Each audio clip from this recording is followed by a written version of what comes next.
wabarakatuh. Sebelum memulai video penjelasan saya, marilah kita mengucapkan Bismillah bersama-sama. Bismillahirrahmanirrahim. Video kali ini saya akan menjelaskan mengenai apa pemikiran kritis saya mengenai hubungan peradaban Islam dengan era Renaissance Barat. Sebelumnya, izinkan saya memperkenalkan diri saya. Nama saya Salma Kamiliyah, dengan NIM 5301022057.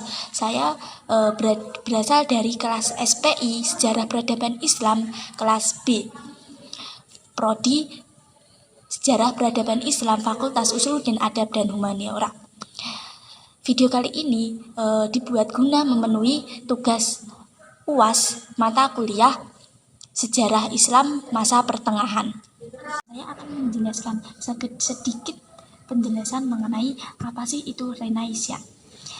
Secara etimologis, Renaissance berasal dari kata re yang artinya kembali dan naitra yang artinya lahir. Jadi Renaissance adalah kelahiran kembali.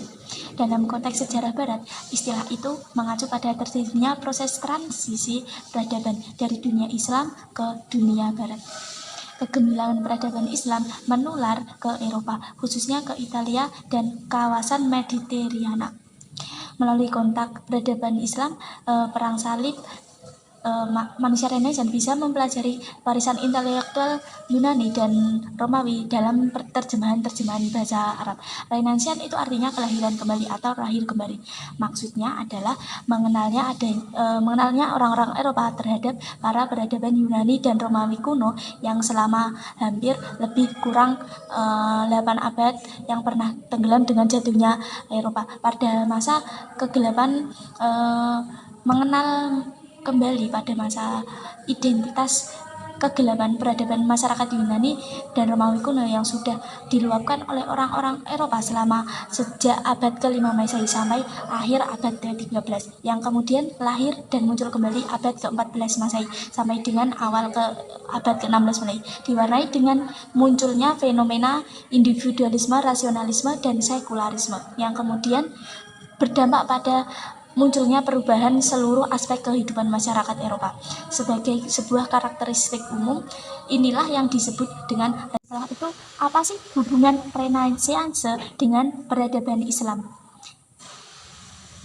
Jadi, perkembangan intelektual di kalangan masyarakat Islam menghasilkan kebudayaan dan peradaban Islam, yang kemudian memberikan pengaruh terhadap peradaban Barat.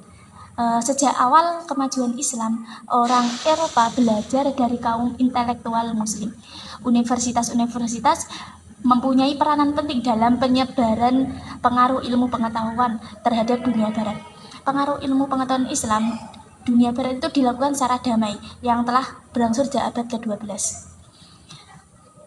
Dalam ilmu kedokteran, banyak orang Eropa yang menerjemahkan karya tulis dari tokoh umat Islam, diantaranya yaitu Al-Kindi, Ibnu Sina, Ibnu Khaldun, Jabir bin Hayam. Sumbangan Islam terhadap dunia Barat menjadi dasar bangkitnya Eropa yang dikenal dengan era Renaissance abad ke-16. Begitu banyaknya konstitusi Islam terhadap kebudayaan Eropa membuat istilah-istilah yang menjadi bukti nyata menjadi jasa umat Islam menjadi kebangkitan dunia Barat. Semenjak Renaissance terjadi banyak sekali penemuan, inovasi, banyak dalam kata tataran teoristis untuk pengembangan ilmu pengetahuan dalam tatanan praktis untuk diterapkan. Islam mendorong terjadinya perubahan budaya dari masa kebodohan ke perbudakan dan penindasan dan kegelapan menuju masa pencerahan atau Renaissance yang ditandai dengan penggunaan penalaran dan penggunaan ilmu pengetahuan. Ilmu pendapat saya, sudut pandang saya, pemikiran kritis saya mengenai hubungan peradaban Islam dengan era Renaissance Barat. Mohon maaf apabila ada kata-kata yang kurang mengenakan hati, kata-kata yang tidak berkenan yang di hati. Saya mohon maaf sebesar-besarnya. Wassalamualaikum warahmatullahi wabarakatuh.